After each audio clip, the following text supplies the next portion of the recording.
For generations, Japanese furniture makers claim that kiri, Paulownia, Tansu protects kimono better than anything else. With no hard data, just tradition passed down, one furniture team in Fukuoka decided to actually test the claim. Kiri refers to Paulownia wood, a lightweight material that naturally repels insects and regulates internal moisture. Tansu means a traditional storage chest, crafted for centuries to preserve delicate clothing and family heirlooms. Japan's rainy season, Tsuyu, brings extreme humidity. Inside poor storage, mold and fiber decay ruin textiles silently.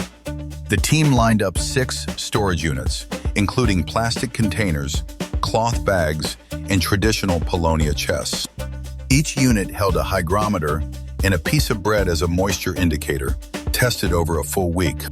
The Nami chest came out on top, showing a humidity standard deviation of just 0.9%. Traditional kiri drawers consistently held stable moisture levels due to Paulownia's large regulating surface area.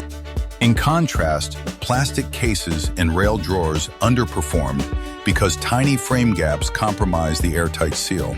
Craftsmen say closing one drawer in a fine Tansu pushes another open from trapped air pressure. During testing, the Nami chest did exactly that, proving its airtight physics was no myth. This furniture was built as a functional tool, designed to protect what matters for decades effortlessly. As the team prepares for peak summer Tsuyu, one question remains: how many claims in your industry are actually proven?